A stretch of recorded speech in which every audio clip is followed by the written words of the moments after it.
Et donc, on enlèvera, le cas échéant, toutes les questions, les- tout ce qui peut être confidentiel, pardon, dans cette réunion, le cas échéant, si jamais vous le souhaitez. Donc, au cas où, faites-le nous savoir.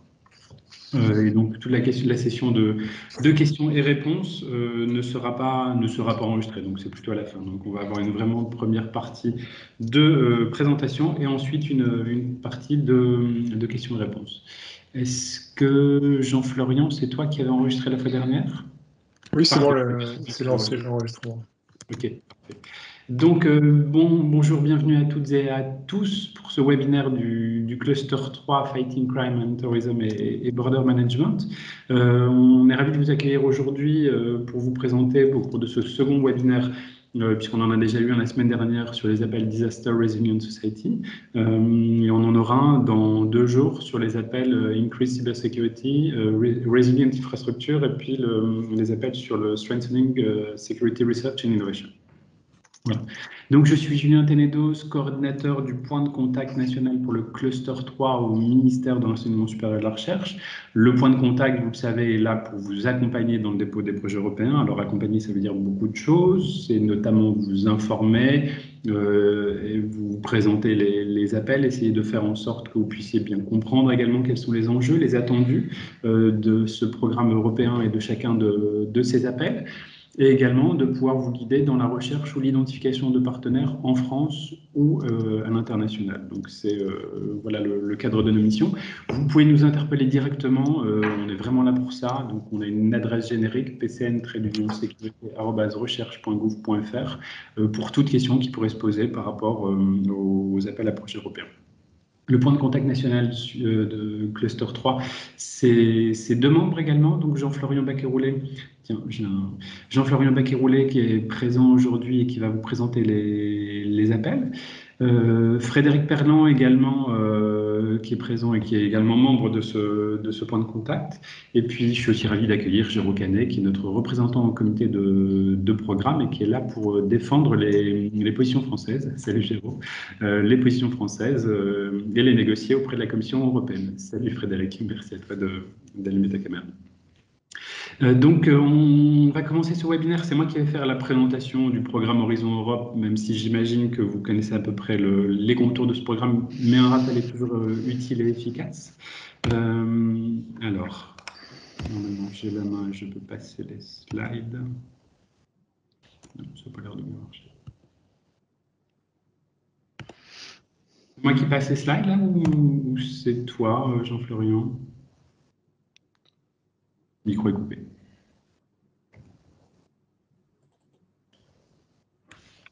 Ton micro est coupé, je ne t'entends pas et je ne sais pas ce que... Florian, t'es coupé. Ouais.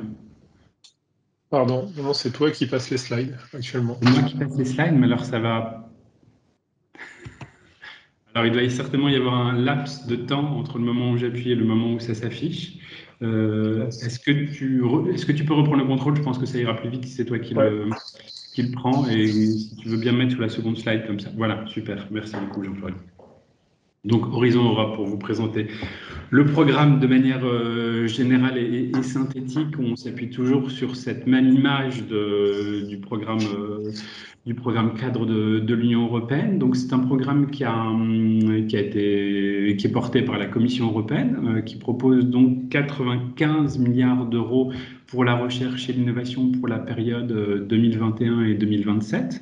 Les enjeux financiers sont évidemment considérables, les enjeux scientifiques le sont tout autant. Et l'idée de ce programme cadre de l'Union européenne, donc Horizon Europe, c'est donc de pouvoir proposer à la communauté de recherche et d'innovation, c'est-à-dire aussi bien les partenaires publics, des institutionnels ou des académiques que des partenaires privés, qu'elles soient des associations, qu'elles soient des PME ou des plus grosses entreprises, de bénéficier de fonds pour concrètement apporter des solutions aux problèmes qui se posent à nos sociétés aujourd'hui. Donc la Commission européenne a élaboré toute une série de priorités qu'elle souhaite financer pour pouvoir apporter des solutions concrètes. Alors il y a 3 piliers sur ce programme 4. Le pilier 1, tout d'abord, qui est un pilier qui nous concerne moins, qui est un pilier beaucoup plus axé sur la recherche exploratoire et blanche. Donc ce sont en fait des chercheurs qui peuvent proposer des sujets ou des thématiques de recherche qu'elles souhaitent voir financées par la Commission européenne pour faire avancer la connaissance et faire avancer la recherche sur des thématiques bien précises. Le pilier 2, qui est celui qui nous intéresse le plus, puisque c'est là où nous intervenons, nous, en tant que Cluster 3, qui est également, vous le voyez, le pilier le mieux financé, puisqu'il bénéficie de 53 milliards d'euros pour la période 2021-2027. C'est le pilier qui concerne spécifiquement les grands défis sociétaux auxquels la Commission européenne souhaite apporter des réponses entre 2021 et 2027, même si l'ordre de temporalité est plus large que ça.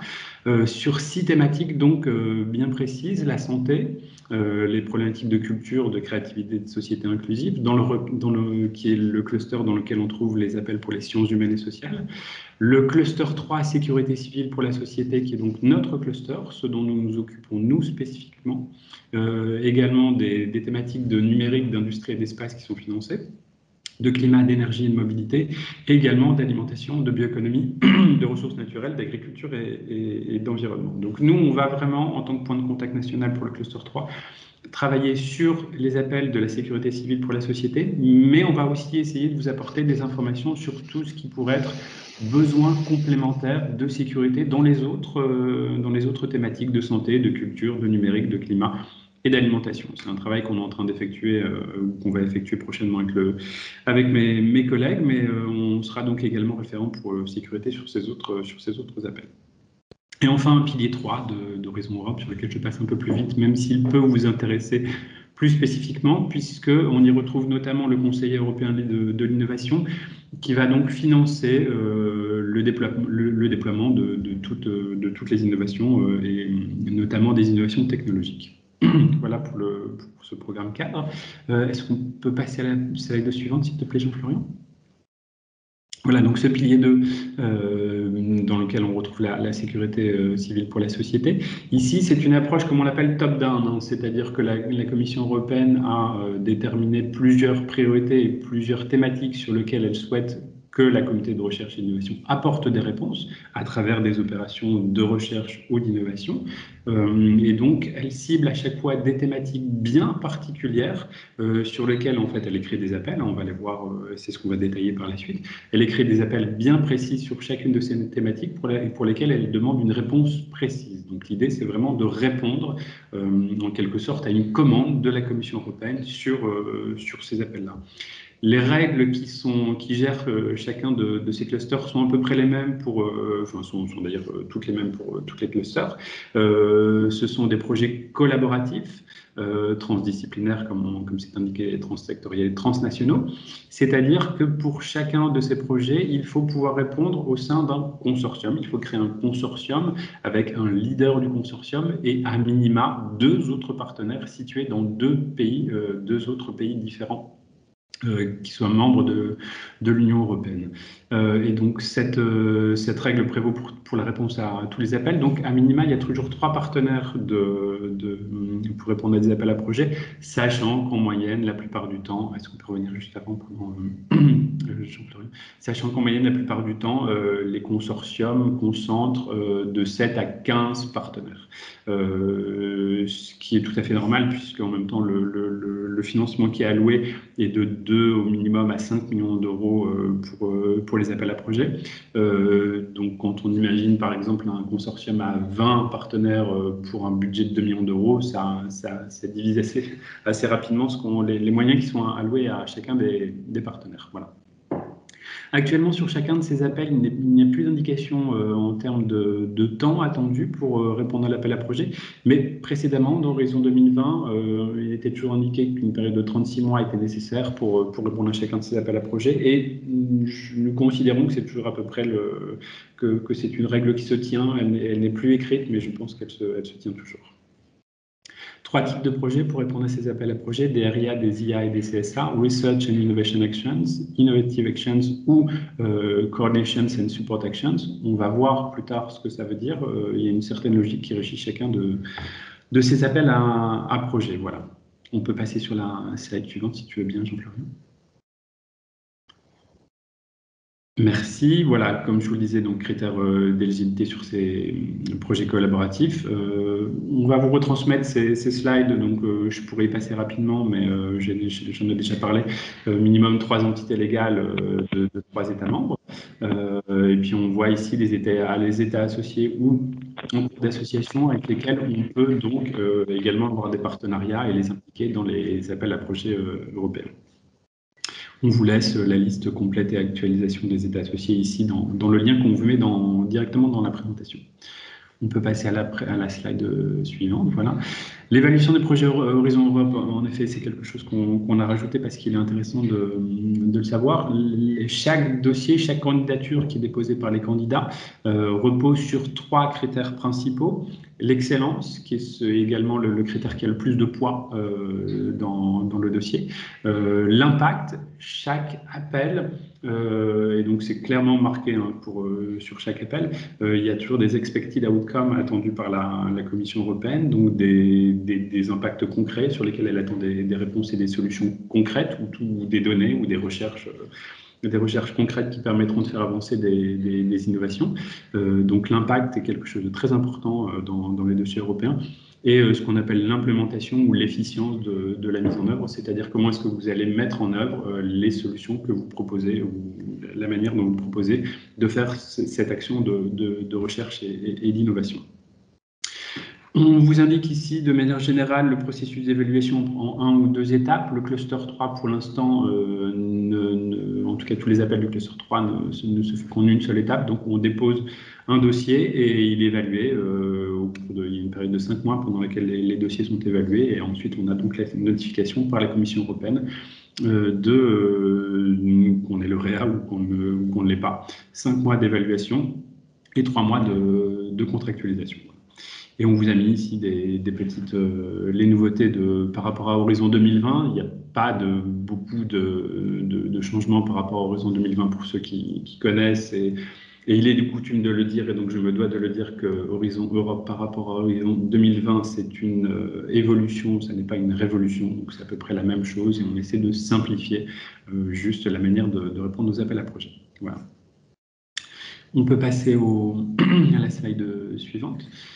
Alors, on parlait donc de ces 3 types de projets collaboratifs. Pour le résumer, mais vous pourrez le lire, les RIA, Research and Innovation Actions, sont situés sur des TRL, et on va voir cette notion de TRL juste après, plutôt basse, c'est-à-dire qu'on est plutôt en amont, on est plutôt dans la recherche exploratoire. Et là, la Commission européenne indique qu'elle manque de données pour répondre à un problème ou pour trouver une solution, et donc on est plus sur des actions exploratoires de recherche. Quels sont les problèmes, faire des cartographies, essayer d'identifier ce qui bloque, ce qui manque pour pouvoir répondre à cet appel à projet, pour le problème posé.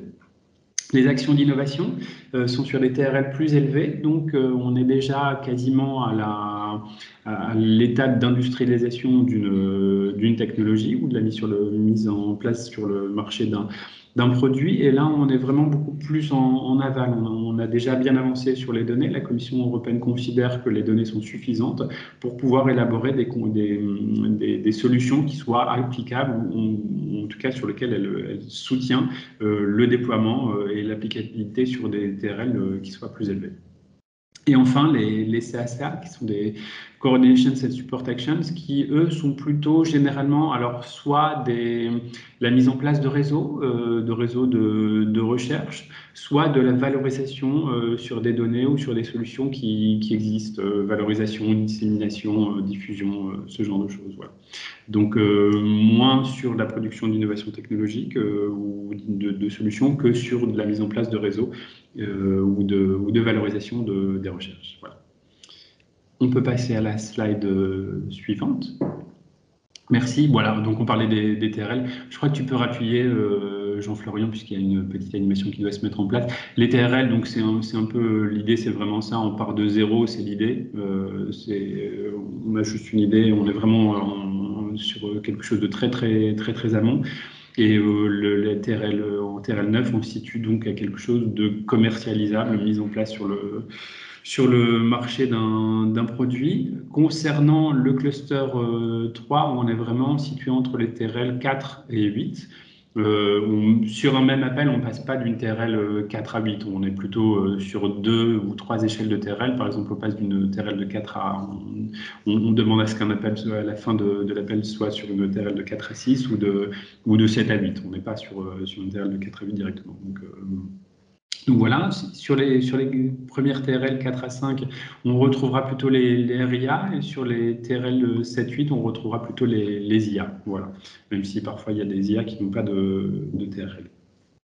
On peut passer au suivant. Alors là, c'est on essaie de vous indiquer également, et c'est un peu notre rôle, on essaie de vous indiquer également que chacun des appels qui sont écrits par la Commission européenne sont régis. Alors il y a un cadre global qui est posé, Horizon Europe, qui est ici, hein, donc le programme Horizon Europe qui dure 7 ans, il y a un cadre législatif, il y a des domaines d'intervention, et donc il est découpé en plusieurs piliers avec des clusters.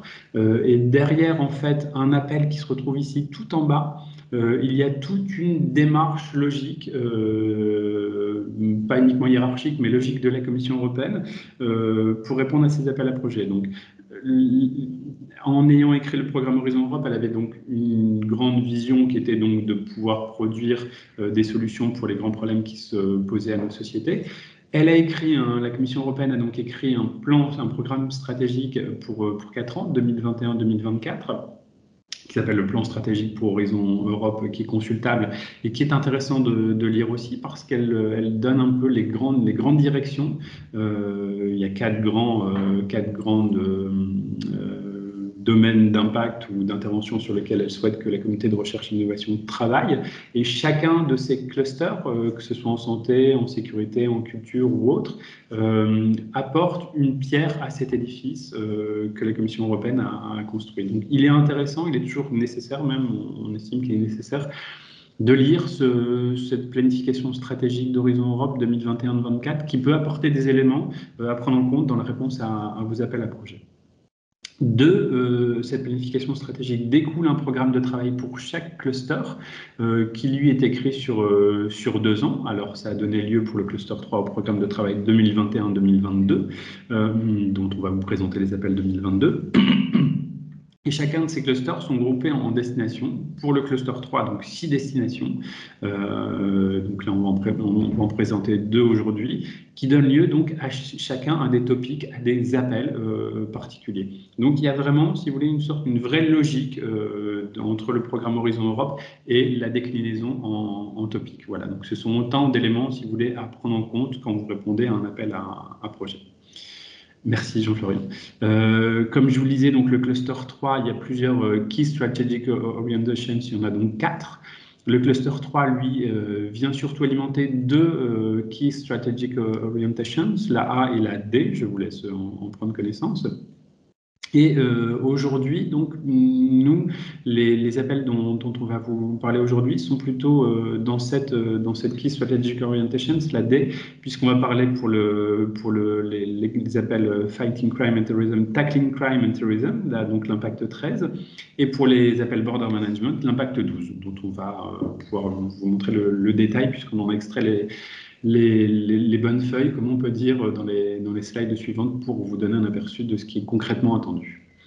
Ça, donc, c'est une manière d'illustrer ce petit dessin, donc la logique d'Horizon Europe. L'appel se situe véritablement ici, hein, et il est lui-même pris donc dans un cluster. Il est embarqué dans un cluster qui représente un pilier qu'on retrouve ici, qui est issu du plan stratégique. Donc on est vraiment sur une notion d'héritage, une notion de logique, une notion quasiment de conclusion. On en arrive toujours à la conclusion du topic, à la fin, ce qu'il faut chercher pour répondre à cet impact-là. Il faut donc essayer de trouver une solution à ça pour pouvoir bien répondre et prendre en compte les problèmes de nos sociétés aujourd'hui. Voilà, donc c'est une manière d'illustrer un petit peu Horizon Europe. On peut passer, voilà, merci Jean-Florian. Sur le cluster 3, que vous connaissez aujourd'hui, donc cluster 3, sécurité civile pour la société. L'idée, c'est vraiment là de soutenir la politique européenne en matière de sécurité civile et de cybersécurité également. Un aspect assez capacitaire, assez prépondérant aussi de ces appels, parce que l'idée, c'est vraiment de pouvoir proposer des solutions concrètes pour les first responders, pour les second responders, pour les citoyens, pour les institutions politiques et autres, de vraiment avoir des capacités de répondre à tous les problèmes qui sont posés par la sécurité civile aujourd'hui et qui nous concernent de plus en plus. On voit bien que ça prend de plus en plus que les problèmes de sécurité civile sont de plus en plus importants aujourd'hui, que ce soit à travers les catastrophes naturelles, les actes de terrorisme, le trafic, ce genre de choses, et donc un budget et une dimension capacitaire qui correspond à ces besoins croissants. Voilà, on peut passer à la slide suivante. Donc là, concrètement, le cluster 3 pour 2021-2022, c'est donc 6 domaines d'intervention. Vous voyez ici en même temps les financements la part de financement qui sont alloués pour 2022, donc 190 millions d'euros dédiés à la recherche et l'innovation pour la sécurité civile. La semaine dernière, on vous a présenté donc les appels DRS. Aujourd'hui, on va vous présenter les appels lutte contre le crime et le terrorisme, les appels border management et puis les appels... c'est tout, pardon. C'était effectivement les 2 destinations. Je donnais du travail supplémentaire à Jean-Florian, mais non. Un calendrier important à tenir et confortable en même temps. Deadline donc, du 16 au 16 novembre pour les appels cybersécurité, 23 novembre pour tous les autres appels. Donc on a encore aujourd'hui là, à peu près 9-10 mois pour travailler ces appels, pour les comprendre, pour se motiver à déposer des appels à projets européens, à trouver des partenaires ou des consortiums pour déposer ces appels. On peut passer à la slide suivante. Ce sera quand on vous laissera la présentation, vous verrez la manière dont on a présenté les appels. Donc vous pourrez vous en servir comme d'un guide de lecture. Ce qu'on met pour chacun des appels, c'est donc ici le titre de l'appel, avec le lien vers l'appel publié sur le site de la Commission européenne. Donc comme ça, vous pouvez retrouver le texte originel de cet appel. Ici, le nombre de projets qui sont financés par cet appel et le financement qui est alloué. Ici, vous retrouverez le type d'appel que c'est, soit IA, soit RIA, soit CSA. Et ici, la TRL qui est concernée par cet appel. Sur cette grande colonne du milieu, on vous fait un résumé, on vous présente tout ce qui est attendu, les résultats attendus par la Commission européenne, plus un focus sur les points importants. Et ici, on a essayé également de vous donner le plus d'informations possible en résumant les thématiques de chacun de ces appels. Pour chacun de ces appels, la Commission européenne précise également quel est le consortium qu'elle attend à minima sur ces appels. Donc, l'implication, par exemple, ici de sites d'organisations de citoyens, de practitioners, d'autorités locales ou régionales, d'entités du secteur privé.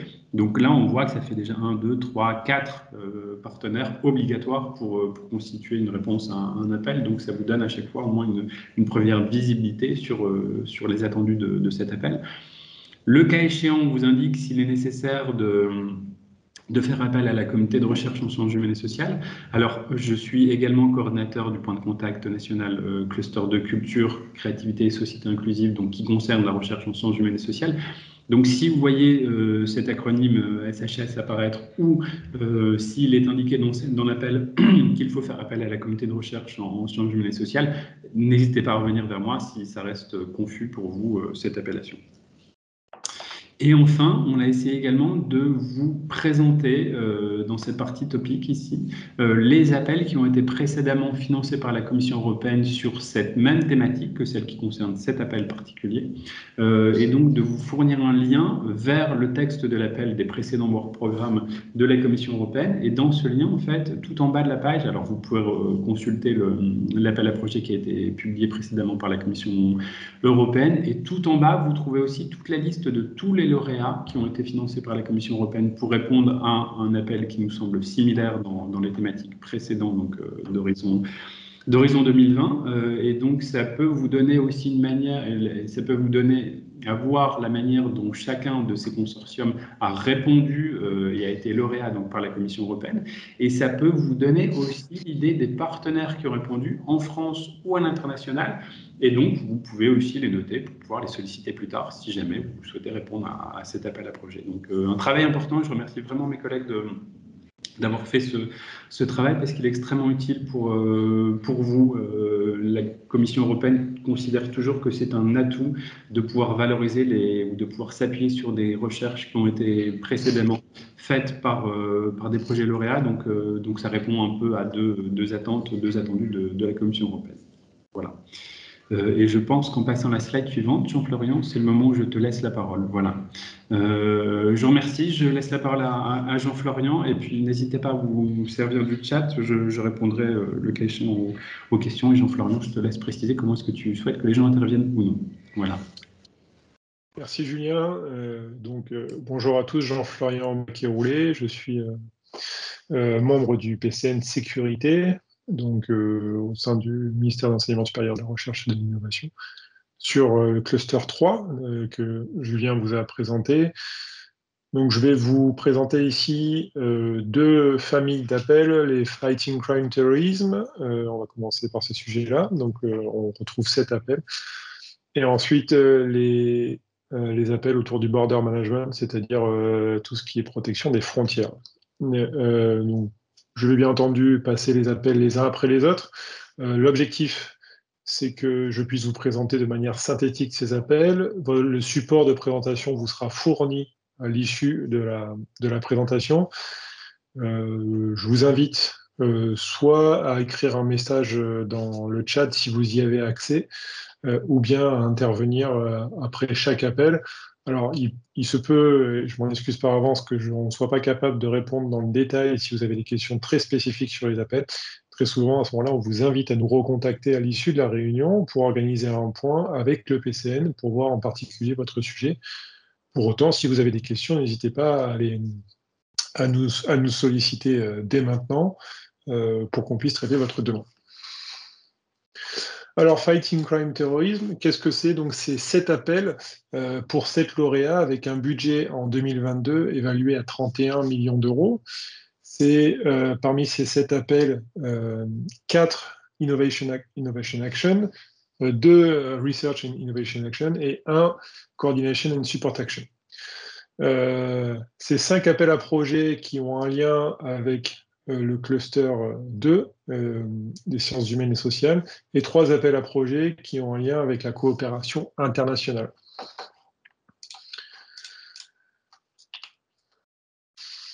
Alors pour commencer, le lien avec Horizon Europe Strategic Plan, donc les catastrophes, qu'elles soient naturelles ou provoquées par l'homme, exigent une meilleure préparation pour prévenir et réduire les pertes de vies humaines, les dommages à la santé et à l'environnement, les dégâts économiques et matériels, ainsi que pour améliorer la compréhension et la réduction des risques de catastrophes et de l'apprentissage après ces catastrophes. Donc, comme ça vous a été présenté juste avant, c'est lié à des Key Strategic Orientation, et notamment avec l'Expected Impact numéro 13, que je vais vous présenter tout de suite, c'est-à-dire améliorer la prévention, mieux lutter contre la criminalité, améliorer la capacité d'analyser en temps quasi réel d'importants volumes de données afin de prévenir des événements criminels et d'empêcher l'apparition d'infractions. Et enfin, mieux garantir la sécurité, la sûreté et la résilience des fonctions sociétales de base de l'Union européenne. Impact numéro 13.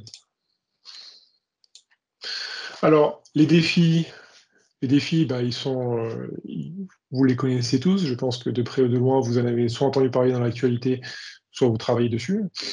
Donc, c'est le risque croissant dans les sujets autour de l'exploitation sexuelle des enfants, la ridiculisation violente, la traite des êtres humains, le trafic de drogue, la désinformation, la corruption, la criminalité, et tant d'autres.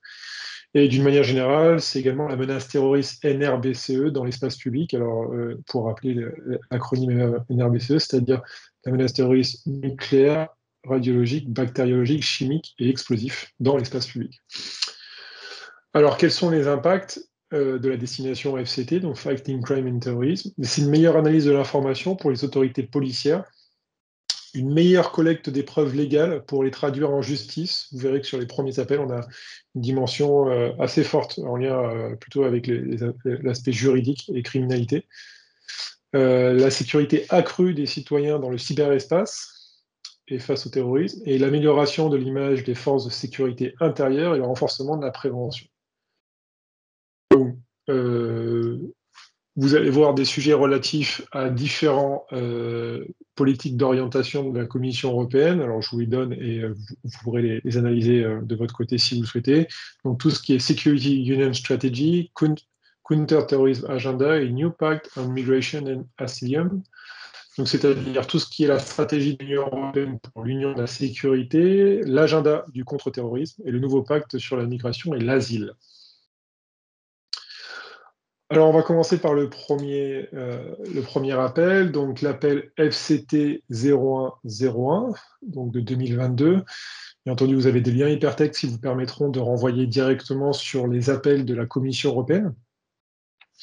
Mais on a fait là un exercice de vulgarisation. Donc, cet appel, c'est un projet à 7 millions d'euros, une Innovation Action, avec un niveau de TRL attendu entre 7 et 8, donc assez élevé. Pardon. Donc, quel est l'objectif de cet appel? C'est de comprendre les méthodes cognitives et le jugement humain jouant un rôle important dans la compréhension des scènes de crime. Donc là, on est bien dans l'appréhension de la scène de crime une fois que les forces de police arrivent, une fois que le mal a été fait, j'ai envie de dire. Comment est-ce qu'on est capable, au niveau de la compréhension, de l'investigation de la scène de crime, de mieux appréhender derrière, faciliter le rendu de la justice. Le résultat attendu, donc, c'est un renforcement des liens entre les différents acteurs d'un processus d'enquête grâce à une communication non ambiguë, améliorer les capacités au niveau européen, parce que l'objectif, c'est de faire une capacité européenne commune en matière d'enquête technique et scientifique, des échanges transfrontaliers grâce à un lexique commun et moderne utilisé par les autorités policières, techniques et scientifiques. Et enfin, des méthodes modernes et robustes de raisonnement et de prise de décision des experts sur les pratiques techniques et scientifiques.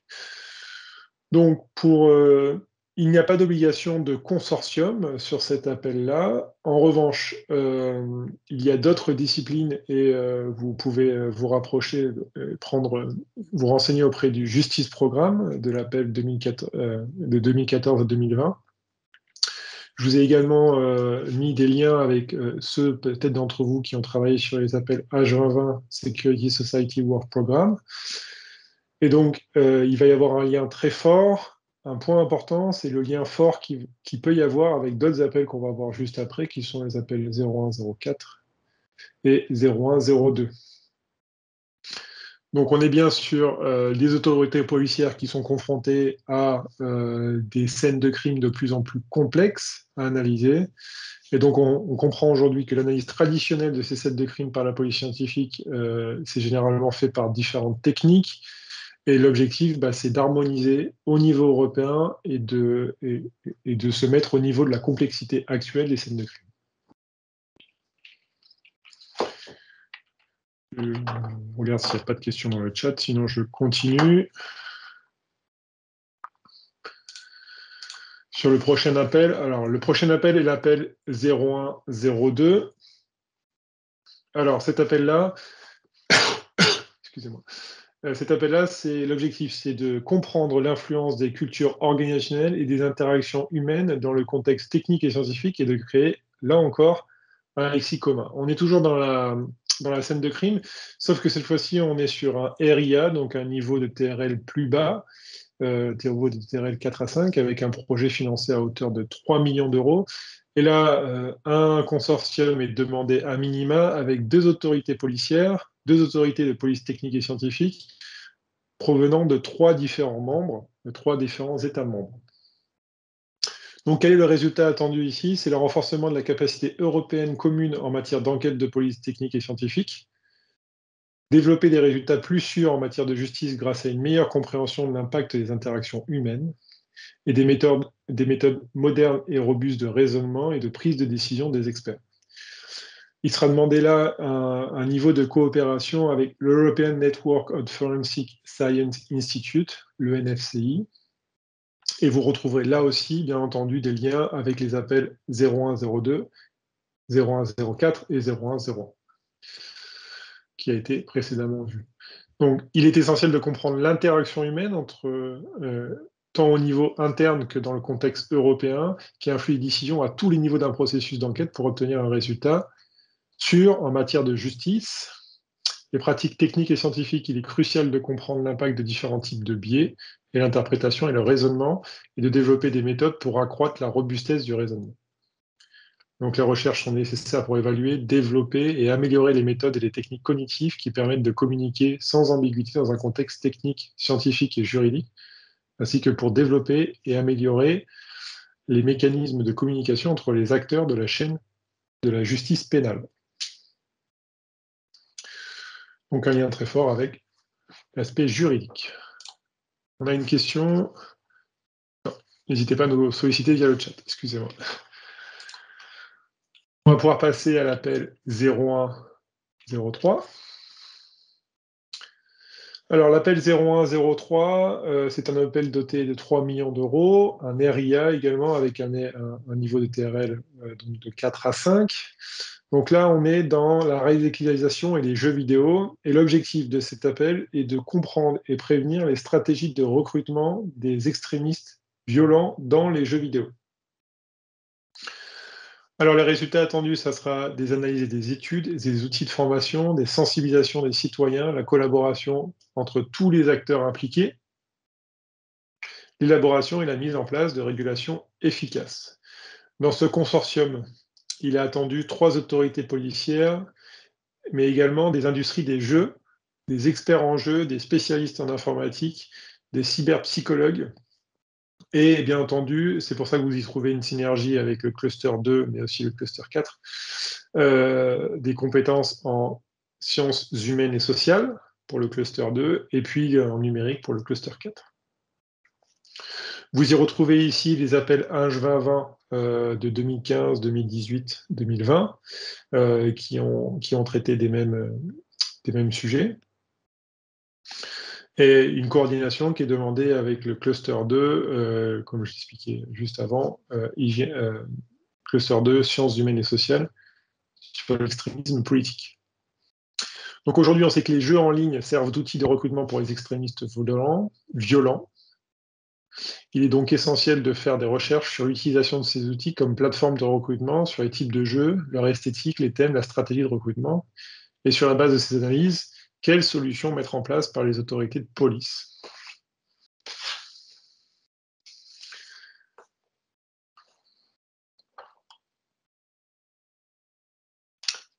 S'il n'y a pas de questions, je vais continuer.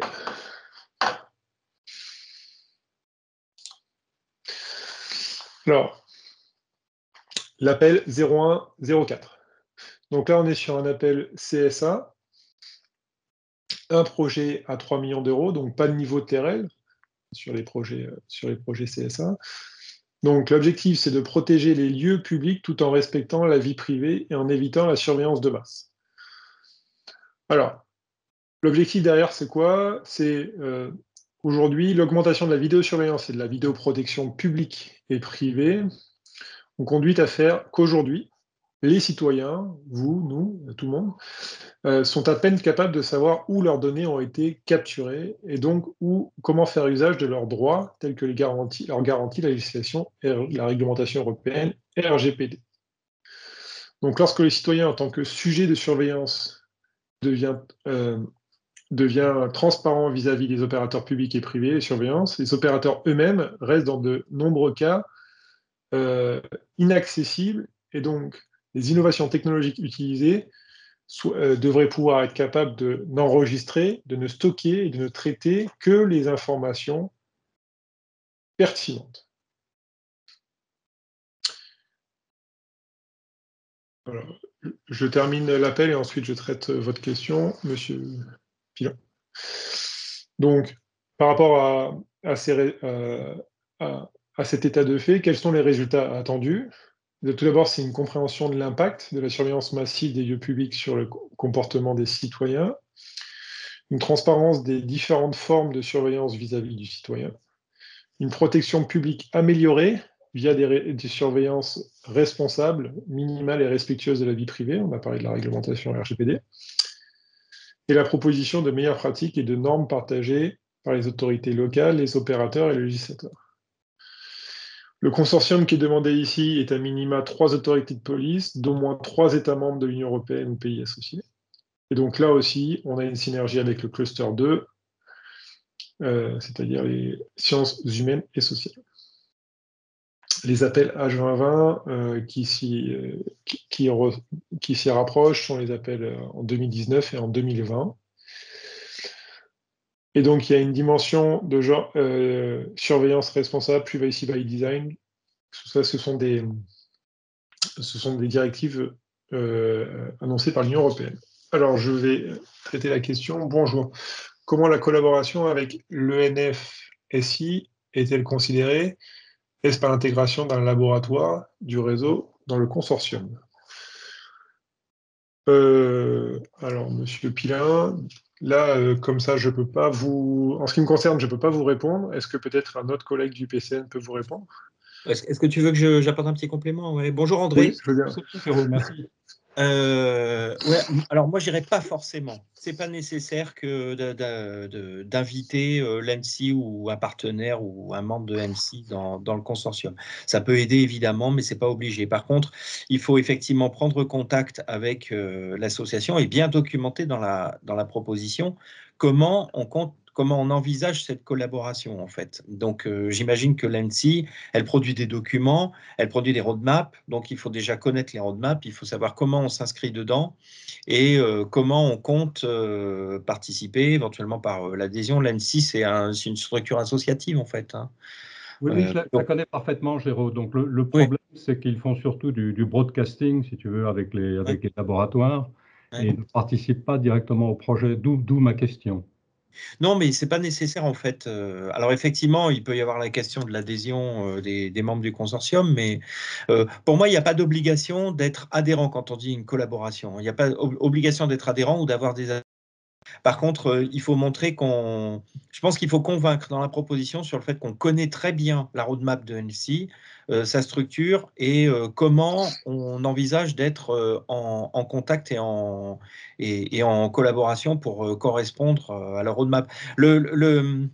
Le principal souci, c'est d'éviter la duplication, en fait. C'est de pas déclencher un consortium qui va commencer à se mettre en doublon avec des travaux que pourrait être amené à faire NC, et plutôt de placer celui-là en position de coordinateur. Donc, mais il faut documenter dans la proposition comment on voit ça et comment on compte s'y prendre. C'est très clair, c'est ce que j'ai pris en compte d'ores et déjà. Merci. Si. Merci. Il y a une deuxième question. À quel point la prise en compte de la surveillance des acteurs privés ou non par la police? Alors, je ne suis pas sûr de comprendre. Excusez-moi, je ne suis pas sûr de comprendre votre question. Peut-être si vous pouvez intervenir. Oui, bonjour. Je Bonjour. voulais savoir si ça prend en compte la surveillance des acteurs privés et uniquement la surveillance de la police. Non, il est bien précisé dans l'appel que c'est à la fois les acteurs privés et les acteurs publics. Donc, il faut avoir peut-être les deux dans un consortium. C'est ça, tout à fait, oui. Donc les acteurs privés, ça peut être notamment tout ce qui est ERP, établissements recevant du public, qui sont les acteurs privés de la vidéosurveillance.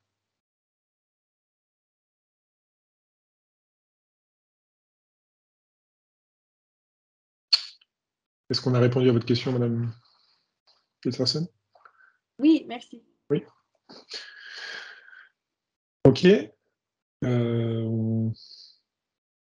On continue sur l'appel suivant, 0105.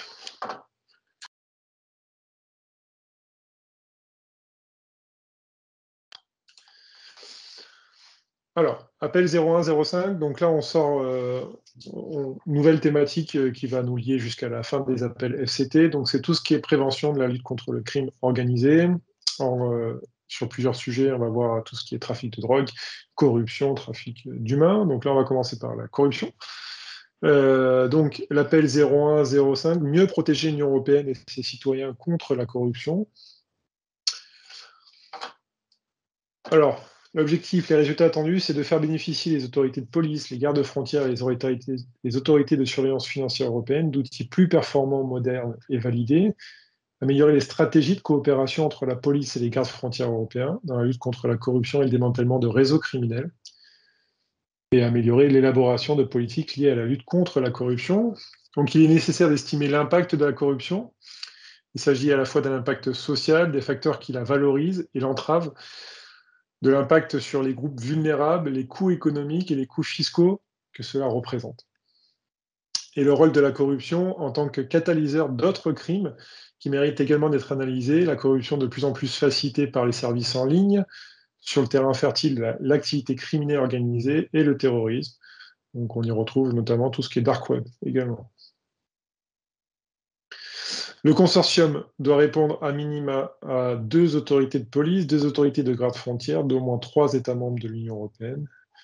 Vous retrouvez d'autres disciplines, là encore, autour des sciences humaines et sociales.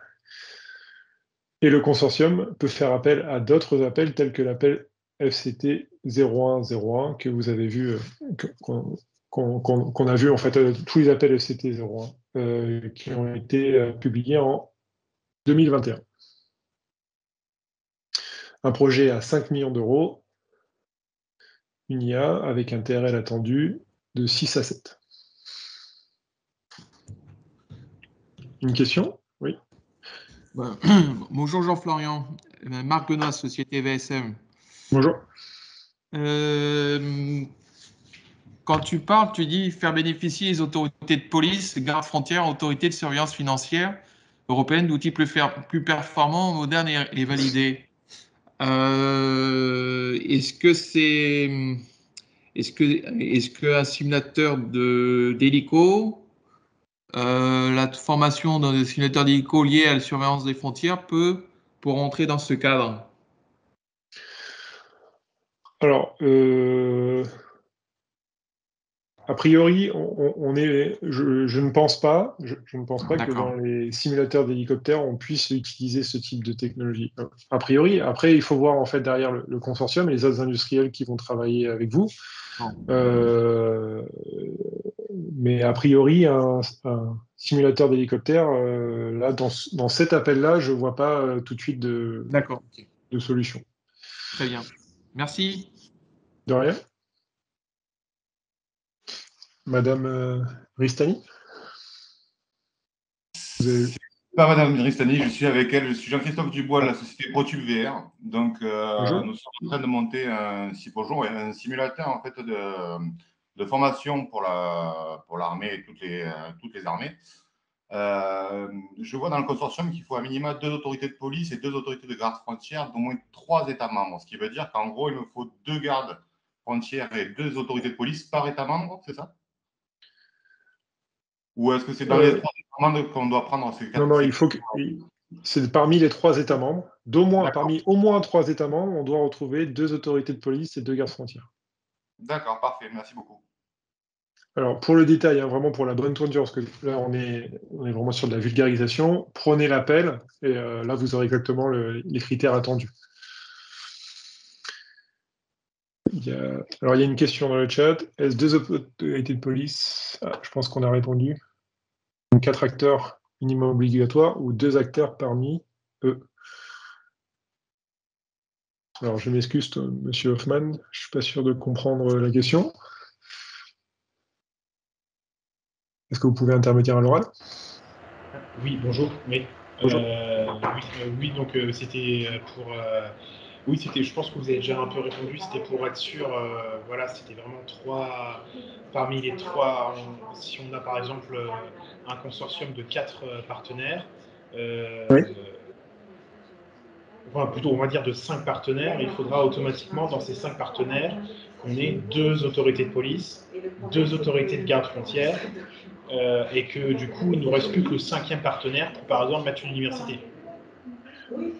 Oui, mais après, vous pouvez avoir, enfin, là, on est sur du minima, hein. On est sur du un minima, donc vous pouvez. Oui, on peut avoir 10 partenaires, oui, d'accord, oui, on peut avoir plus d'autorités Oui, de on va police. préciser, oui, c'est vrai. C'est vraiment, vous avez minimum C2 de police et minimum C2 de garde-frontière. Si vous avez 20 partenaires, vous avez 9 autorités de police et un garde-frontière, ça passe pas. Hein. Oui, voilà, c'est ça. C'est bien donc c'est minimum 2 de l'un, minimum 2 de l'autre. Et effectivement, votre consortium, il ne fera pas 5 partenaires, hein, il en aura forcément plus. Oui, j'entends bien. Voilà, oui, c'était pour illustrer l'exemple. C'est bien 2 minima différents. Il y a 2 autorités de police forcément, 2 autorités garde-frontières différents, enfin 2 autorités de garde-frontière. Par contre, le critère au moins 3 États membres, c'est les 2 cumulés. C'est-à-dire qu'on peut avoir 2 polices françaises, un garde-frontière italien et un garde-frontière allemand. Oui, on respecte le minima. On a voilà, 2 et on a 3 pays regroupés. Voilà, c'est ça. En pratique, probablement, vous irez plus large. De toute façon, en règle générale, ça, ce sont les règles minimales. Vous avez intérêt à essayer d'en avoir plus.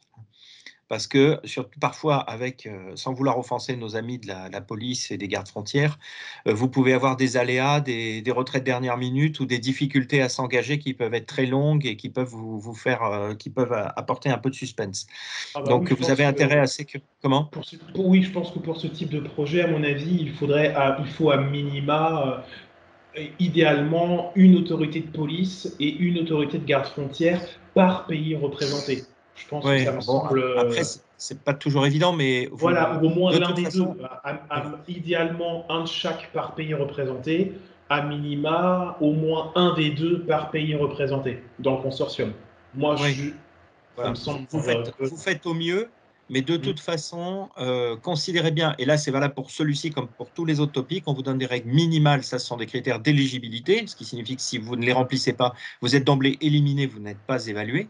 Mais par contre, vous avez intérêt par sécurité, oui, à en avoir plus que ces minima. D'accord, merci beaucoup.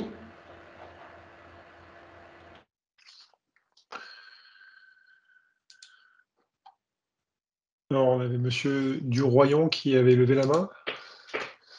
Oui, bonjour. Bonjour.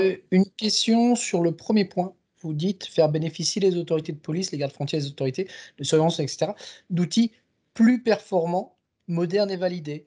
C'est-à-dire que le plus est utilisé comme un comparateur.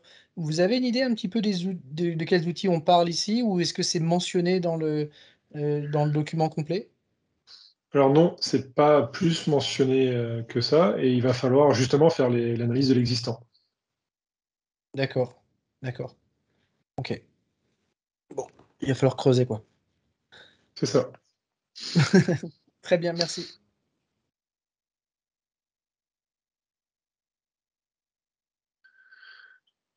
Alors, Monsieur Kostuki, vous avez posé une question dans le chat. Est-ce que Interpol et la police française est un seul pays? Alors là, je n'ai pas la réponse. Je pense que oui. Oui, c'est les questions pièges, Michel. Je pense que oui. C'est piège, pas assez d'expérience. C'est le même pays puisque Interpol est basé en France.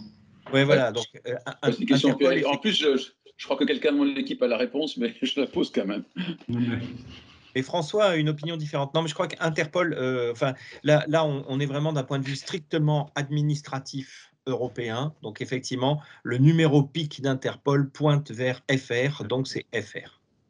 Et Europol, c'est les Pays-Bas.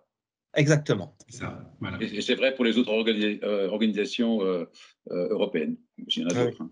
Oui, François, c'est une structure internationale, mais vraiment du point de vue européen, du point de vue de la Commission européenne. Eux, ils regardent ce qui sort de leur formulaire. Et ce qui leur formulaire, c'est Interpol FR.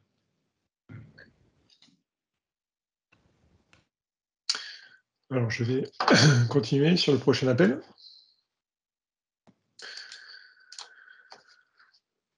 Appel 0106.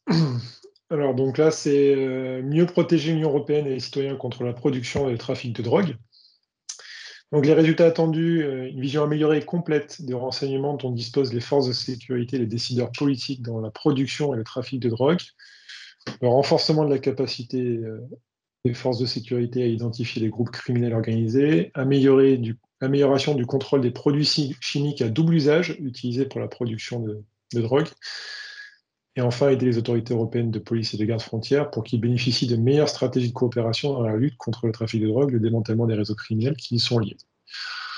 Donc aujourd'hui, on estime que si les interactions entre les vendeurs et les clients sont relativement bien étudiées et comprises, il est nécessaire d'adopter une approche innovante visant à améliorer la connaissance actuellement limitée, c'est important, sur ce sujet-là, des acteurs et des mécanismes impliqués dans le commerce au-delà de la phase de distribution-vente, mais plutôt dans la chaîne de trafic de drogue complète. Les lacunes subsistent également en ce qui concerne l'étendue de l'implication de la criminalité organisée, traditionnelle, et dans le commerce de drogue illicite, notamment sur le darknet. Et les lacunes existent dans la connaissance également des flux financiers liés aux produits des plateformes de marché du darknet. On retrouve le consortium avec à minima 2 autorités policières et 2 autorités de garde-frontière d'au moins 3 États membres.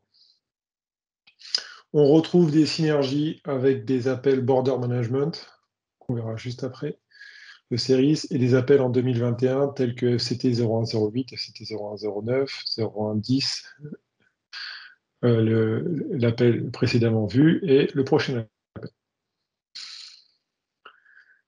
Donc on est dans la même logique que l'appel précédent, sauf que cette fois-ci, ce n'est pas la corruption, c'est le trafic de drogue dans son ensemble, de sa production, commercialisation et flux financiers. S'il n'y a pas de questions, je passe au dernier appel FCT. Donc le dernier appel FCT, 0107, cette fois-ci, ce n'est plus la corruption ni la drogue, mais la traite des êtres humains. Donc lutter contre la traite des êtres humains dont la forme grave et organisée de la criminalité implique l'exploitation criminelle de personnes vulnérables dans un but de gain économique. Les résultats attendus, c'est une analyse moderne de l'information pour les autorités policières qui permettent de lutter efficacement contre le criminel et les terroristes qui utilisent des nouvelles technologies. On reparle ici du darknet. Définition d'une stratégie claire de mise en œuvre des résultats, définie en consultation avec les différentes parties prenantes concernées, et une amélioration du renseignement, le renforcement de la prévention, de la détection, de la dissuasion des diverses formes de criminalité organisée. Des applications avec d'autres problématiques en lien avec le CERIS. On retrouve ici le consortium, toujours le même, à minima 2 autorités de police et 2 autorités de garde-frontière d'au moins 3 États membres de l'Union européenne. Donc les statistiques, ce qui est attendu derrière, c'est des statistiques innovantes, fiables et complètes, qui vont être essentielles pour obtenir une image complète de ce crime, du modus operandi des groupes criminels qui y sont liés, pour identifier et traiter les tendances, pour développer les politiques basées sur les preuves, et pour mesurer l'impact des initiatives individuelles.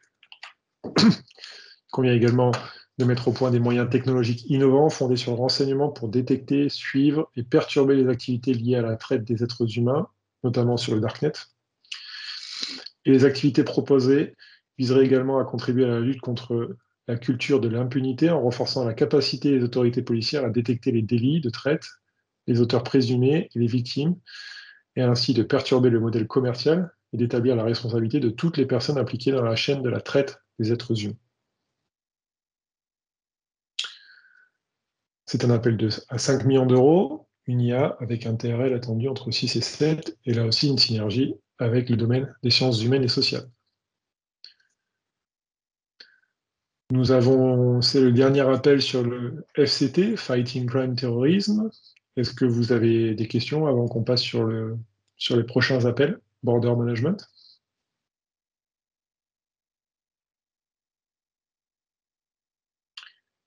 Il n'y a pas de questions, donc on va pouvoir passer aux prochains appels.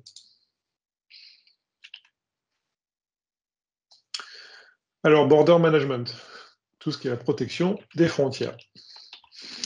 Donc, les appels Border Management en 2022, ça représente 5 appels, 6 lauréats, 25 millions d'euros de financement, 4 IA, 2 RIA, il n'y a pas de lien avec, il n'y a pas d'appel à projet sur de la coopération internationale et pas d'appel à projet sur les sciences humaines et sociales. Ces appels Border Management, ils répondent au KSO-D et donc à la Expected Impact numéro 12, qui est d'améliorer l'interopérabilité des performances des systèmes d'information pertinents dans l'Union européenne, une gestion intégrée des frontières, améliorer la circulation des marchandises et améliorer la sûreté maritime.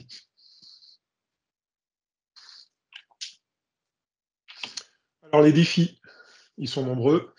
C'est tout d'abord de fournir une surveillance continue des frontières extérieures de l'Union européenne, lutter contre les fraudes en matière d'identité et de documents, lutter face aux événements prévus et inattendus tels que les catastrophes naturelles, le changement climatique, le terrorisme, la piraterie, les menaces cybernétiques, hybrides, et on retrouve ici la crainte du NRBCE. L'impact de la destination BM, ça va être Border Management, ça va être l'amélioration de la sécurité des frontières terrestres, maritimes, aériennes, faciliter le passage des frontières pour les voyageurs et les personnels des autorités frontalières, tout en augmentant la sécurité et la surveillance des mouvements aux frontières de l'Union européenne, et enfin amélioration de la sécurité des douanes et de la chaîne d'approvisionnement. L'objectif de ces appels, c'est de satisfaire aux orientations politiques de la Commission européenne, qui sont en l'occurrence Security Union Strategy et New Pact on Migration and Asylum, c'est-à-dire la stratégie de l'Union européenne pour l'Union de la sécurité et le nouveau pacte de la migration et de l'asile. On va commencer donc par l'appel 0101. Donc tout d'abord, renforcer les capacités en matière de sécurité dans les ports maritimes, dans les voies d'accès, ainsi qu'en matière de détection et de prévention, de lutte contre les activités illicites dans les ports maritimes, à proximité, y compris dans l'espace marin et sous-marin. C'est un consortium qui doit représenter à minima 3 autorités de garde-frontières, d'au moins 3 États membres. Vous retrouvez ici les liens sur les appels H2020 en 2015, 2016, 2018, 2019, 2020. Donc les résultats attendus, c'est l'amélioration de la sécurité des infrastructures maritimes et des transports maritimes, notamment les ports et les voies d'accès, améliorer la détection des marchandises illicites et dangereuses et ou des menaces cachées sous la surface de l'eau, qu'elles menacent les infrastructures ou les navires, qu'elles se déplacent seules ou reliées à des navires. Donc la sécurité des infrastructures et des transports maritimes, c'est essentiel pour favoriser la circulation des personnes et les échanges commerciaux à destination et en provenance de l'Union européenne. Il est donc important de renforcer la capacité de sécurisation des ports et de leurs voies d'accès, ainsi que la détection, la prévention et la lutte contre les activités illicites, que ce soit sur d'un point de vue marin ou sous-marin. Et donc les activités légales et illégales dans le domaine maritime augmentent et deviennent de plus en plus sophistiquées, ce qui oblige les forces de sécurité intérieure de la sécurité à renforcer et à améliorer leurs capacités pour suivre et remplir les obligations, développer et améliorer leurs capacités afin de rester à la hauteur et de remplir les missions à venir. Des applications avec le CERIS et il est encouragé d'utiliser les données issues de Copernicus. D'une manière générale, quand dans des appels européens, il est encouragé, c'est que c'est plus qu'encouragé. Est-ce qu'il y a des questions sur cet appel Border Management 0101?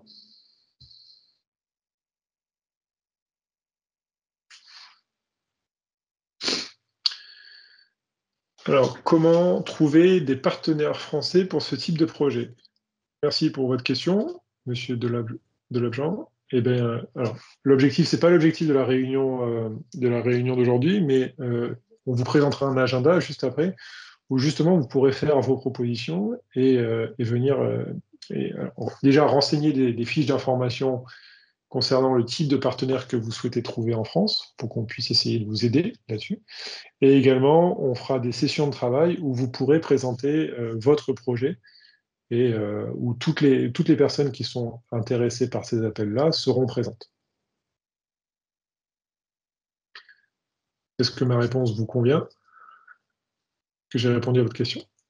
Oui, disons que après, c'est vraiment la complexité qu'on a de notre côté. Enfin, moi, je suis universitaire. C'est notamment sur la détection sous-marine et détection marine. C'est de trouver des partenaires français. Alors, j'ai des collaborations internationales. En France, peut-être en Europe, c'est plus facile, mais en France, c'est difficile. Donc, c'est vraiment le gros point d'achoppement pour nous aider à monter ce type de projet. Mais ça répond en partie, sachant que j'attends réellement les réponses explicites, mais ça sera dans les prochaines réunions, alors. Alors, par contre, si vous avez déjà identifié des partenaires européens, c'est plutôt un bon point, puisque la dimension européenne est fortement encouragée dans les projets européens. Donc tant mieux si vous avez déjà identifié des partenaires européens. Oui, je pense quand même il faut quand même avoir des partenaires français dans un premier temps. Et tout au moins que ça soit discuté avec eux avant d'aller attaquer les partenaires étrangers. Je présume, hein, en termes de montage de dossier. Alors, pas spécifiquement. En tout cas, il n'y aura pas de plus-value si vous voulez avoir des partenaires français au préalable pour pouvoir monter un appel à projet européen. Il y a des projets européens qui sont montés avec un seul partenaire français. Ce n'est pas un critère, si vous voulez, qui doit rentrer en compte. Après, peut-être que pour vous, ce sera plus facile et ça facilitera les relations au développement de vos innovations pour l'appel à projet, ou ça peut aussi aider à la motivation, et ça, on le comprend bien. Donc, ce que je peux vous répondre, en tout cas pour cette recherche de partenaires, c'est déjà pouvoir identifier quels sont les partenaires français publics ou privés qui vous semblent intéressants de pouvoir solliciter. Donc, vous pouvez aussi être moteur de cette sollicitation. C'est une première chose. Et puis, deux, nous, on est vraiment en train d'essayer de travailler. On a identifié ce problème ou ce besoin de la communauté française de recherche et innovation. Et on sait aussi que ça peut être un moteur de la participation, d'une plus grande participation française. Donc, on est très favorable à mettre en place ce genre d'outils et de répondre à ces besoins. Et donc, on va vraiment très concrètement, on est en train de travailler là, avec des institutionnels pour essayer d'améliorer la visibilité des partenaires entre eux déjà, et ensuite de pouvoir faire en sorte que les Français puissent se rencontrer au cours des sessions de pitch. Alors, elles seront ouvertes à tout le monde, elles seront publiques, on va communiquer beaucoup dessus à l'égard à l'égard de toute la communauté de recherche et d'innovation française. Donc, on espère aussi que ce sera un moment que vous pourrez saisir pour pouvoir créer des partenariats. On pourra ensuite réfléchir à d'autres moments sans aucun problème. En tout cas, il nous semble que ça peut être déjà une première réponse, si vous voulez. Entre votre réseau français, l'identification que vous pouvez avoir des partenaires français et ce qu'on pourrait proposer, ça crée déjà plusieurs outils qui, normalement, devraient faciliter cette identification. Est-ce que ça répond à votre question ? Oui, tout à fait. Après, bon, comme je vous dis, j'attends la suite. Est-ce que c'est ouvert éventuellement des partenaires Amérique du Nord ou pas? Les sessions de pitch ou bien Dans les projets, là. C'est-à-dire que j'avais cru comprendre qu'il y en a certains qui étaient verrouillés Europe. Alors, c'est ouvert aux partenaires, c'est même ouvert à tous les pays, mais ils ne peuvent pas bénéficier de financement européen. C'est un peu la clause. Oui, donc c'est pas... Ok, d'accord. C'est ouvert sans être ouvert. Ça n'est pas financé en tout cas.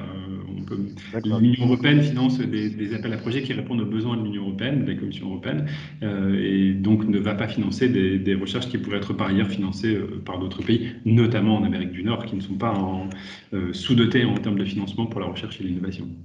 Non, j'ai pas dit ça, mais bon, après, on peut renvoyer l'ascenseur aussi par rapport à cette collaboration et développer les réseaux. Non, mais bien sûr, mais non, elles ne pourront pas être financées. D'accord.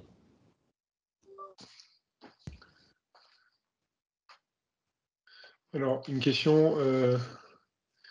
On ne parle de détecter que les menaces sous-marines ou toutes les activités illicites dans un port en surface, drone, etc. Alors, c'est bien marin et sous-marin. Donc, c'est ce qu'il y a à la surface et sous la surface de l'eau. Donc, ce n'est pas que du sous-marin. Et oui, c'est également les activités illicites dans les ports. Les drones également, les drones marins, drones sous-marins. Le domaine aérien, si on parle de la troisième dimension, je pense que si on parle de drone, on a l'habitude de parler plutôt de drone aérien et pas marin ou sous-marin. Là, dans ce cas-là, c'est pas précisé il faudrait que je revérifie dans l'appel, mais il me semble pas que le domaine aérien rentre dans cet appel. Après, le drone aérien peut être une solution à la détection d'activités illicites. Mais on n'est pas sur de la lutte anti-drone, par exemple. Je pensais plutôt à des activités illicites menées via des drones, donc il faudrait pouvoir détecter. Via des drones aériens, dans ce cas-là. Oui, c'est déjà le cas. Ouais. Ok. Alors ça, c'est peut-être un sujet sur lequel on pourrait rééchanger et voir dans le détail, parce que là j'étais vraiment dans une synthèse de l'appel, et voir dans le détail si ce cas d'usage peut être pris en compte dans l'appel. D'accord. Je vous invite à nous ressolliciter après. Très bien, merci.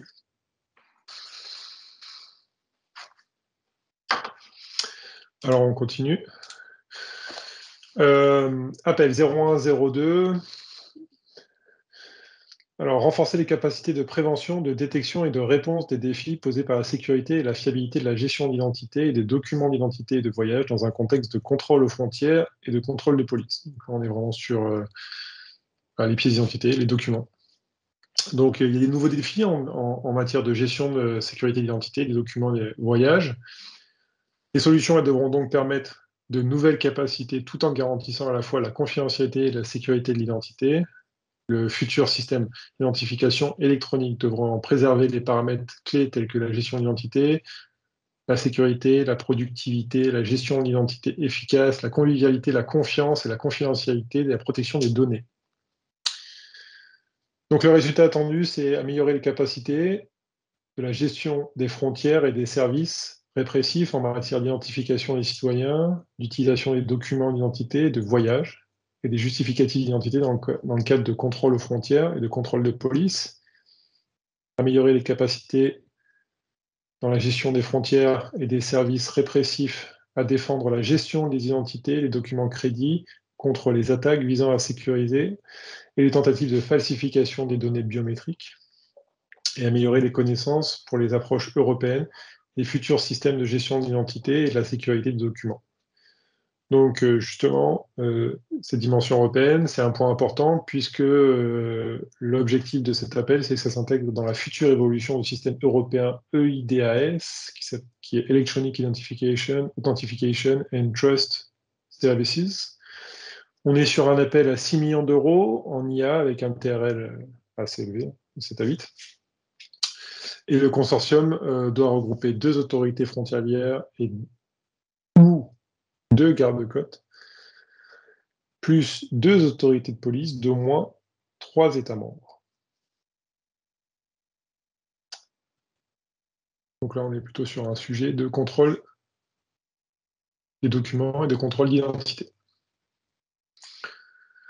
Un sujet qui a été quelque chose qui a été mis en évidence dans l'appel, c'est vraiment la volonté qu'a l'Union européenne c'est même le terme qui est utilisé dans cet appel, à améliorer l'expérience utilisateur du passage aux frontières, tout en améliorant la sécurité.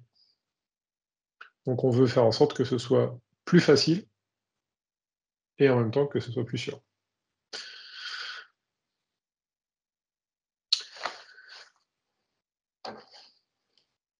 S'il n'y a pas de questions, je vais passer sur le prochain appel, 0103.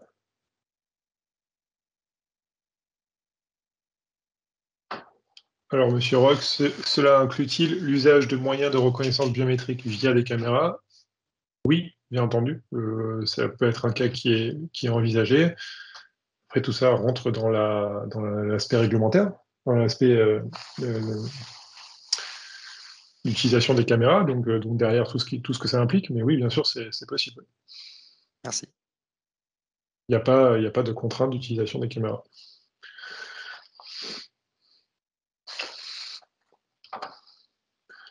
Alors, je continue. L'appel 0103. Donc là, c'est un appel dédié pour les douanes et de détecter les menaces et les trafics sur les sites douaniers. Les résultats attendus, ils sont très simples. C'est des solutions portables, faciles à déployer et avec une amélioration de la capacité actuelle. Donc, il faut bien entendu analyser la capacité actuelle. Donc, des solutions qui permettent aux douanes de déployer des moyens de détection à l'endroit et au moment le plus approprié, le plus efficace, pour effectuer des inspections dites en mouvement, c'est-à-dire sans limiter le flux, sans bloquer le flux. Ça permettrait de détecter des menaces dans le flux de marchandises directement sur les sites d'inspection douanière sans avoir à détourner le ou les objets scannés vers un autre site, comme un laboratoire de détection spécialisé. Et les douanes disposeraient ainsi d'une meilleure capacité de réaction dans un environnement opérationnel en constante évolution. Ça permettrait une détection et une vérification plus rapide sur le terrain. Dans le consortium, bien entendu, on doit retrouver 3 autorités douanières d'au moins 3 États membres. Dans d'autres disciplines, c'est que ce sujet-là peut impliquer l'utilisation d'informations classifiées et ou la production de résultats sensibles en matière de sécurité. Donc ça devra rentrer, il faudra sûrement rentrer dans un niveau de classification pour pouvoir travailler sur ce sujet-là. Et un topic déjà identifié sur les mêmes sujets en sécurité sur les appels H2020 en 2018, 2019, 2020. Peut-être certaines entreprises ici présentes y ont répondu d'ailleurs.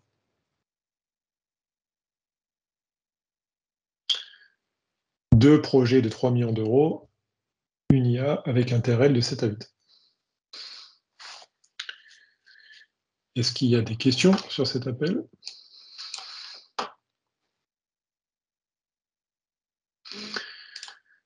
S'il n'y a pas de questions, on va continuer.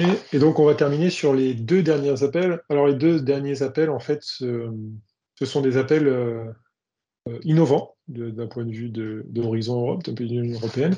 Donc, c'est 2 appels 0104 et 0105. Quelles sont les différences entre ces 2 appels ? Dans un cas, on est dans une RIA, dans l'autre cas, on est dans une IA. C'est-à-dire que dans un cas, on est dans un TRL attendu en IA de 7 à 8 pour le 0105, et dans l'autre cas, une RIA, donc un TRL plus bas de 5 à 7. Donc ce sont des topics ouverts, donc c'est-à-dire là où habituellement l'Union européenne a tendance à faire du bottom-up, du top-down, pardon, cette fois-ci on est dans du bottom-up, c'est-à-dire que les propositions doivent être faites par les consortiums, par les industriels. Alors, les consortiums, il y a quand même quelques règles à respecter. Tout d'abord, un consortium, à minima 2 autorités de garde-frontière ou 2 gardes-côtes et 2 autorités douanières provenant de 3 États membres. Donc on a le même consortium dans les 2 cas. Et la contrainte qui est donnée, surtout, c'est que la proposition qui sera faite ne doit pas couvrir les destinations border management faisant l'objet d'appels en 2021 et en 2022. Alors en 2022, je vous en ai parlé juste un instant, c'est les 3 appels qu'on vient de passer. Et en 2021, il y a eu un certain nombre d'appels en 2021, il y en a eu 5 qui étaient clairement définis, il n'y avait pas d'open topic en 2021. Et donc il va falloir, pour répondre à ces appels-là, bien étudier, bien lire les appels de 2021 et de 2022 pour s'assurer que le sujet qui est traité n'est pas déjà couvert par certains de ces appels. Donc en 2021, il y avait des appels autour du renforcement de la sécurité de la gestion des frontières, l'amélioration de la sécurité et de la performance des gardes frontières, des gardes-côtes d'un point de vue européen. Il y avait des appels autour de l'amélioration du contrôle frontalier pour faciliter les voyages sur les frontières extérieures, la détection de menaces de marchandises illicites et la détection d'objets cachés sur ou dans le corps des personnes. Donc ça, c'était par exemple les appels en 2021. Vous ne pouvez pas répondre à ces appels dans des open topics, puisqu'ils ont déjà été traités en 2021. Et en 2022, on vient de les voir à l'instant, en 2022, c'est des appels autour de l'amélioration de la capacité de détection de contrôle marin et sous-marin, le renforcement de la sécurité de la lutte contre la fraude, et l'amélioration de la sécurité douanière et la chaîne d'approvisionnement. Donc ces 2 open topics à venir ne devront pas faire l'objet de ces appels-là.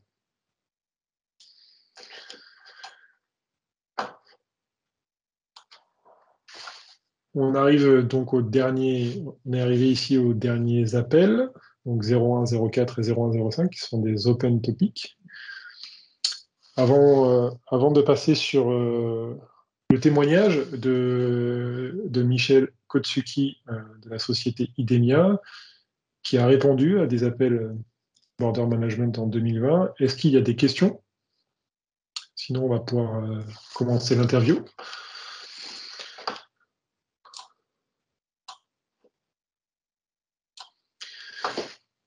Très bien, il n'y a pas de questions. On pourra revenir à l'issue de l'interview si vous avez des questions sur certains appels. Je vais donc demander à M. Michel Kotsuki de bien vouloir se présenter. Donc bonjour, merci M. Michel Kotsuki, merci de vous être connecté. Je vais vous laisser vous présenter déjà pour nous dire, vous laisser vous présenter, et puis ensuite je vous poserai quelques questions sur votre participation aux précédents appels de l'Union européenne. Ok. Donc mon nom c'est Michel Kotsuki, je suis donc de la société IDEMIA, ça fait 30 ans que je suis dans cette société. Donc d'abord IDEMIA, c'est une société à la fois ancienne et nouvelle, puisque le nom elle est issue de la fusion entre Auberture et Safran Identité et Sécurité en 2017, et puis suite à cette fusion, on a pris le nom IDEMIA. Mais voilà, on a 30 ans d'expérience et on est dans le domain du high-tech, de toute la sécurité donc policière, publique, dans le domaine aussi carte à puce pour les banques, border control. Donc, on répond effectivement beaucoup aux appels à projets 3. Juste pour vous donner une idée, jusqu'à présent, on a travaillé dans plus de 130 projets collaboratifs, dont 40% ont été financés par l'Europe. C'est une 50aine de projets. Et sur ces 130, on est coordinateur dans 20% des cas. Donc, je peux dire qu'on a une belle expérience dans le domaine des projets collaboratifs. Merci. Alors, quelles seraient pour vous, si vous deviez résumer les raisons pour lesquelles vous avez participé, vous en avez dit une quarantaine, les raisons pour lesquelles vous avez participé au projet européen, et en l'occurrence les projets qui sont de type H2020? Bon, faut pas le cacher, évidemment, le financement est essentiel parce que ça nous permet, 70% ou 100%, ça nous permet de payer une partie de notre roadmap. En fait, bon, il y a des choses qu'on a envie de faire, on n'a pas toujours l'argent pour faire tout ce qu'on a envie de faire, et donc ce sont des bonnes opportunités. Mais il y a beaucoup plus que du financement. Il y a toutes les opportunités que ça nous donne de travailler d'abord avec le fait que les LEA, enfin les end-users sont requis dans nombre de projets. Eh bien, c'est une occasion unique pour pouvoir développer nos produits avec cette collaboration qui est essentielle pour être sûr que ce qu'on va faire correspondra à leurs besoins. Donc, par exemple, sur Victoria, c'est un projet qu'on a terminé il y a un an. Il y avait 4 LEA qui étaient actifs, qui étaient partenaires du projet. Donc, il y avait la France, il y avait le Home Office, il y avait l'Espagne, la Roumanie. Et puis, on avait 4 LEA aussi dans l'advisory board. Donc, ça fait 8 LEA. Sans eux, jamais on n'aurait pu faire ce qu'on a fait. Puis après, il ne faut pas le cacher, le fait de travailler avec des tas des académiques et d'autres sociétés, et même des concurrents, ça nous arrive très fréquemment d'avoir des concurrents dans le même consortium, ça ne pose aucun problème. Voilà, on est quand même des grands garçons, et le fait de travailler en collaboration avec eux, eh bien, ça donne des idées, c'est une émulation réciproque pour eux, mais aussi pour nous. Et puis, ça nous permet de découvrir aussi des startups avec qui on lit des contacts, on voit comment ils travaillent, et demain, c'est peut-être des startups avec qui on fera des affaires, c'est-à-dire on montera du business ensemble. Voilà, donc il y a beaucoup de raisons, et puis après tout le contact avec nous, on est quand même très actifs en Europe, enfin partout dans le monde, mais aussi en Europe. On a un système avec le système Schengen, mais c'est un système fourni par IDEMIA, donc c'est être en contact avec les autorités européennes, c'est quand même c'est essentiel si on veut pouvoir progresser en Europe. Voilà, raison. Très bien. Merci. Alors, vous nous avez parlé vous nous avez présenté l'intérêt d'avoir répondu à ces H2020. Si vous deviez voir un bénéfice à long terme, quel aurait été pour vous le bénéfice à long terme? Vous avez donné l'exemple du projet Victoria, si vous voulez, vous pouvez en donner un peu plus, mais quels sont les bénéfices à long terme de ce type de projet qui s'est arrêté, que vous avez commencé il y a un certain nombre d'années, qui s'est arrêté il y a un an? Est-ce qu'aujourd'hui, c'est un projet qui continue? Oui, en fait, quasiment à l'occasion de tous ces projets, chaque partenaire, mais nous en l'occurrence, on développe, on essaie d'être, quand on répond à un appel à projet et qu'on monte une proposition, on essaie d'être très aligné sur la stratégie de la société. Et donc, ce qu'on va réaliser dans le cadre de ces projets, eh bien, va se retrouver dans nos produits. Dans le cas de Victoria, donc juste en un mot, Victoria, c'est un projet autour de la vidéo. En fait, aujourd'hui, quand il y a eu le caméra ou les attentats de Londres, les forces de police se retrouvent avec des terabytes de vidéos qui proviennent de sources multiples. Et dans le caméra, rien qu'analyser les sources, ça peut être la vidéosurveillance, mais c'est des téléphones portables, c'est aussi le son, ce qui est enregistré. Et les forces de police dans le caméra, c'était avec les outils en 2015, il leur fallait 2 personnes à temps plein pendant 1 an pour tout visionner. Donc c'est quasiment c'est impossible. Ça prend du temps et ça répond pas aux besoins des forces de police. Et donc ce qu'on a développé, c'est une plateforme qui permet justement d'analyser automatiquement toutes ces vidéos et de produire en fait une reconstitution en réalité virtuelle des événements sur une scène. Et temporelle, c'est-à-dire on voit l'évolution de tout ce qui s'est passé à partir de toutes ces vidéos qui ont été prises sur cette scène, y compris le son d'ailleurs. Donc voilà, et aujourd'hui, suite à ce projet, d'abord qui a été vraiment une belle réussite parce qu'elle a été reconnue par les experts de la Commission européenne, et il y a beaucoup de forces de police, même pas européennes, même les américaines, d'Amérique latine, qui nous ont contactés en disant on est intéressés. Donc voilà, on a enrichi nos produits et on a des opportunités commerciales qui vont, j'espère, enfin dans les mois qui viennent, les années qui viennent. Bon, ça prend du temps. Le projet s'est terminé il y a 1 an, donc on sait très bien que les forces de police, pour dégager de l'argent, ils ont besoin du temps aussi.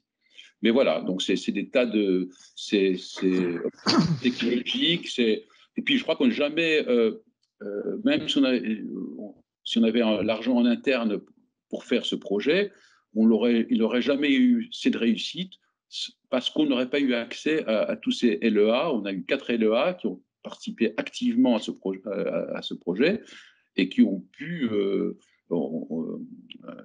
mettre à notre disposition des cas réels et aussi nous permettre de comprendre comment ils travaillent. Voilà. Merci. Pour conclure, qu'est-ce que vous pourriez donner comme conseil, encouragement aux entreprises qui sont ici présentes, quelle que soit la taille de l'entreprise? On a des PME, on a des startups, on a des grands groupes, on a également des institutionnels. Ceux qui vont vouloir, suite à la présentation, répondre à des appels européens, en tout cas faire ce travail, qu'est-ce que vous pourriez donner comme conseil et comme encouragement si c'est possible, mais également peut-être les points de vigilance, les sujets sur lesquels il va falloir faire attention. Alors, d'abord, je donnerai des conseils plutôt aux novices, parce que je crois que j'ai vu dans la liste, évidemment, il y a d'autres sociétés, des CEA, etc., qui ont l'habitude, donc ceux-là, je ne vais pas leur donner des conseils. Mais pour les novices, je dirais, évidemment, il faut faire un choix entre être coordinateur et partenaire. Pour des novices, en général, je ne conseille pas d'être coordinateur, mais pourquoi pas? En tout cas, s'ils décident d'être coordinateur parce qu'un sujet vraiment est dans le cœur de ce qu'ils veulent faire, je leur conseille au début, en tout cas, de faire appel à une société d'aide au montage. Parce que quand on n'a pas d'expérience, je crois que la première proposition, elle n'est pas facile à faire. La deuxième chose, je dirais que pour les petites sociétés, eh bien, le plus difficile, c'est de rentrer dans ces consortiums. C'est de rentrer, c'est quand même un réseau très particulier, et trouver effectivement je crois qu'il y a une question, c'est comment est-ce qu'on trouve des partenaires? C'est pas évident. Donc moi, je conseille personnellement, nous, on répond on fait appel à nous souvent pour des projets. On se dit, ces projets-là, peut-être n'ont pas beaucoup de chances de gagner, mais c'est une occasion lorsqu'on monte un projet, eh bien, lie des contacts, on rencontre des partenaires, et ça permet d'être en fait en contact et d'être en fait de rentrer dans ce milieu assez particulier. Ensuite, ce que je dirais, c'est que quand on monte une proposition, il ne faut pas que ce soit un agrégat de technologies. C'est vraiment, il y a un problème et il faut une vision globale sur comment résoudre ce problème. Donc ça, c'est essentiel. Alors évidemment, quand on est juste partenaire, ben c'est en général le coordinateur qui mène cette vision. Mais enfin, on peut très bien être un partenaire très actif et participer justement à la construction d'une vision globale. Ce que je dirais aussi, c'est quand on écrit une proposition, ben, éviter le blabla. On n'est pas là à remplir des pages blanches. D'ailleurs, je dis souvent à mon équipe, je dis, mais si vous êtes en dessous de la limite des 45 pages, c'est très, très, très bien. Il faut qu'une proposition, ben, elle soit claire, lisible, et que ça fasse un tout cohérent. Je dis aussi ne pas se focaliser que sur la technique, parce que souvent, j'ai vu des propositions où la note technique était excellente, mais la partie implémentation et la partie impact était mauvaise, parce qu'il n'y avait pas de vision, c'était une réponse technique, c'était technologie, c'était pas une réponse qui donnait une vision pour l'Europe sur le bienfait de la proposition. Qu'est-ce que je peux dire? Bien sûr, dans les risques, ben, c'est avoir des practitioners, enfin des LEA, c'est extrêmement compliqué. Ça, il ne faut pas rêver. Hein, effectivement, il vaut mieux viser d'en avoir plus, parce qu'il y en a toujours qui font défaut en dernière minute. Et parfois, ils mettent des mois et des mois avant de confirmer. Ils disent qu'ils sont intéressés, mais ils mettent des mois avant de confirmer, parce qu'ils n'ont pas l'autorisation du top management. Donc ça, effectivement, c'est un point de vigilance.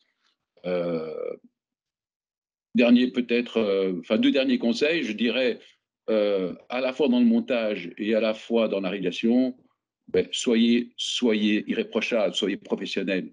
Moi, j'ai vu des partenaires, heureusement, c'est une minorité qui sont là essentiellement pour avoir de l'argent et d'en faire le strict minimum. Je déconseille, c'est une très mauvaise approche. En tout cas, moi, des partenaires comme ça, je n'en veux plus.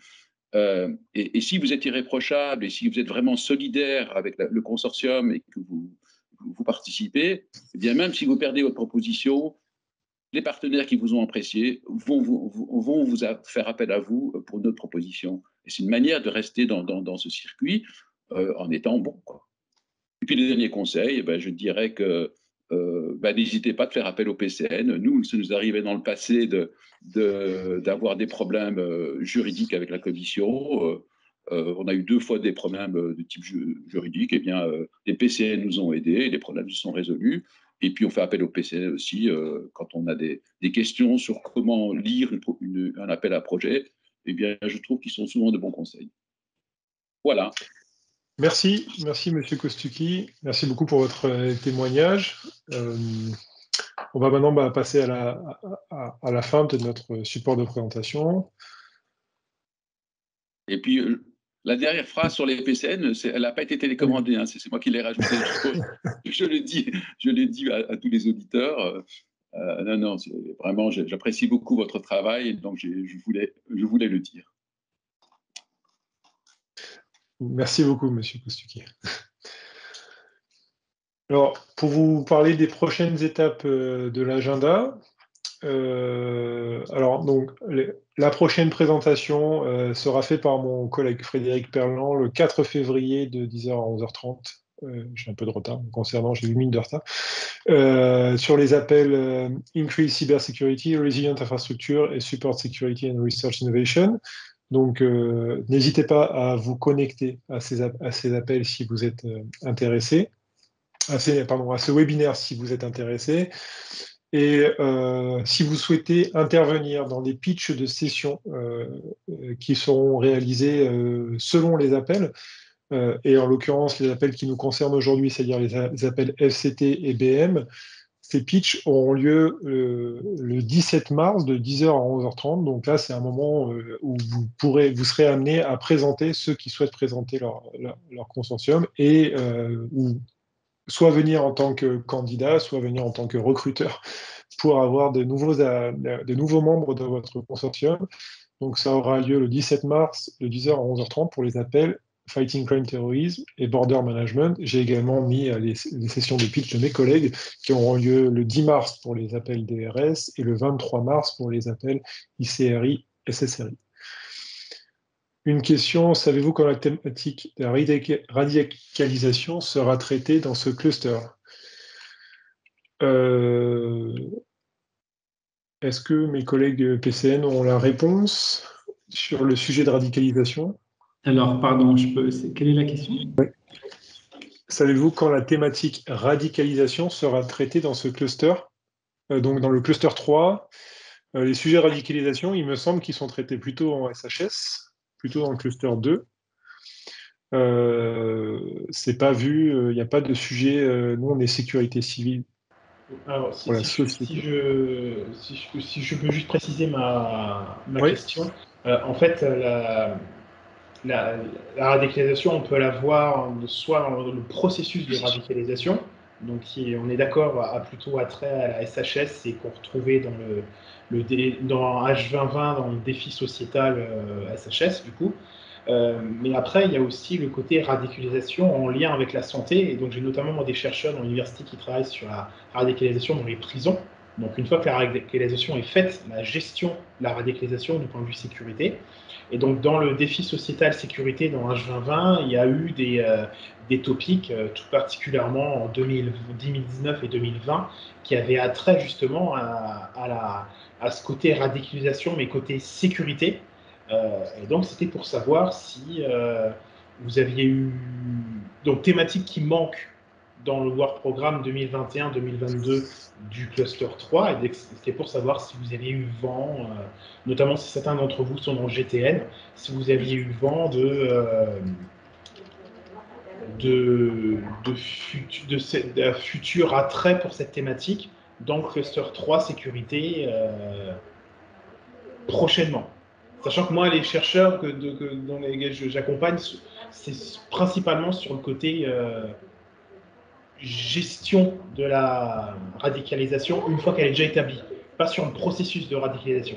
Donc, vous, c'est vrai que c'est ce qui est traité dans le cluster 2 SHS, pour dire les choses crûment, les intéresse pas beaucoup. Alors,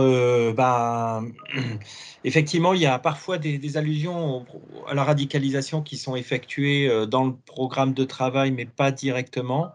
Après, je ne peux pas exclure qu'il n'y ait pas un jour un sujet qui parle un peu plus de radicalisation. Par exemple, un truc un peu ovni, genre radicalisation des femmes, mais je ne vous ai pas dit que ça pourrait être proposé pour 2020. Oui, bien sûr.